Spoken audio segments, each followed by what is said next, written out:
O governo patrocina suas pesquisas? O governo do Estado de São Paulo patrocina integralmente minhas pesquisas. O que toma mais seu tempo?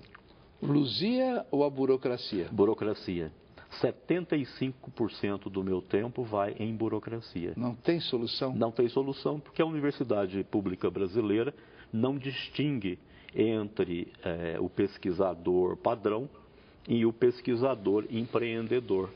Então, a universidade não coloca à disposição daqueles que, de fato, querem fazer uma diferença, não nos coloca à disposição uma infraestrutura técnica e administrativa necessária.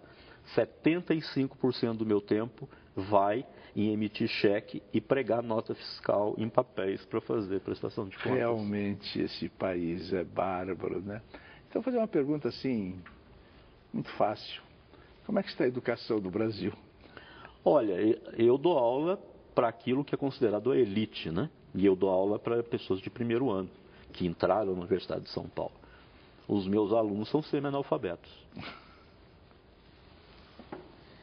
Você é um provocador? Arqueólogo provocador? Eu acho que I had my moments. Agora, estando a educação como está, nesse analfabetismo total, para onde você acha que vai a arqueologia brasileira? Olha, a arqueologia brasileira sempre foi muito mal. Então eu acho que o impacto de você ter aí gerações e gerações de semi-analfabetos, isso vai ter um impacto em todas as áreas do conhecimento, né? Os meus alunos, por exemplo, não conseguem escrever um artigo científico, nem em português, né? E então eu percebo que a cada dia o material, que não é falta de inteligência, eu tenho alunos brilhantes, mas a educação formal está muito abaixo do aceitável. Agora, qual é o grande equívoco que os outros acadêmicos cometem ao falar de um pesquisador da pré-história? Olha, eu nunca pensei nisso, mas eu acho que eu prefiro responder diferente. Eu prefiro pensar nos mitos que as pessoas têm sobre os homens pré-históricos. Então, o primeiro deles, que eu sempre gosto muito de usar, é: o homem das cavernas nunca viveu em cavernas. Isso é certo. Isso é certo. Ele viveu em bocas de cavernas bem iluminadas, ou então no que nós chamamos de abrigos sob rocha, que são paredões inclinados, né? Isso forma uma área protegida. Mas dentro de gruta, o homem pré-histórico não viveu. A arqueologia estuda a sexologia dessas invenções que vocês têm? Você tendo uma boa amostra de esqueletos, você consegue saber o sexo de cada um deles, a idade, né? Dá para a gente, com isso, reconstituir um pouco da demografia.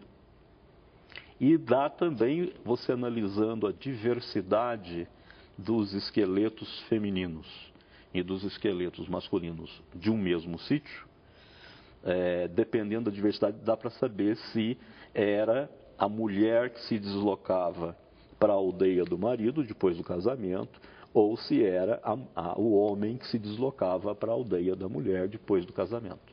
E isso é o máximo que a gente consegue. Você chora? Muito. Por quê? Por mim. Você chora com a beleza? Muito. Há razão? Claro. Se você não vai chorar pela beleza, você vai chorar por o quê? Como é que você gostaria de morrer? Eu?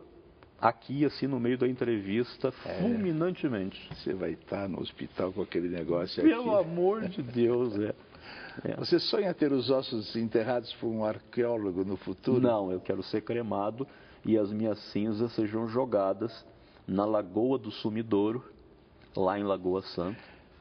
Você acha que o mais importante não é o amor, o mais importante é a gentileza, como diz Dostoiévski? Eu acho o amor fundamental. Eu acho assim, viver uma... O amor é horrível. Não é horrível. Viver uma grande ou várias grandes paixões é fundamental. Você tem uma outra frase do Dostoiévski que acho que você vai gostar. O casamento é a morte de qualquer alma. Mas eu acho que o problema é como conduzimos o casamento, né? Walter, O que é a vida? A vida é... A vida não vale a pena ser vivida sem glamour, seja lá o que ela for. A vida, então, não é uma causa perdida. A vida nunca deve ser uma causa perdida. Então, digamos que em um determinado momento você queria falar alguma coisa, não conseguiu falar, te encheram o saco, você não falou. Aqui você pode falar o que você quiser, porque é sensacional essa liberdade que a gente tem. Então, para terminar a entrevista, olha para aquela câmera e fala o que você quiser para terminar. Ok. Eu não tenho culpa se eu já nasci com trilha sonora. A única coisa falsa desse programa é o abraço. Tá bom.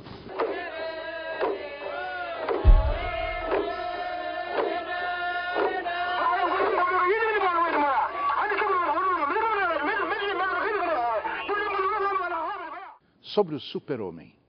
Voar pelos céus do mundo acudindo os tolos e os desastrados, demover o elefante de pisar o passarinho, convencer a violência a respeitar as passarelas, salvar o imprudente do bico da águia, ir ao bolso dos fora da lei, retirar o indevido, num só gesto, aparar os golpes todos, desviá-los para a rocha, para o aço, para o chão, chegar sempre a tempo de evitar a calúnia e a extorsão, impedir que os pobres maus levem uma coça dos pobres ainda piores.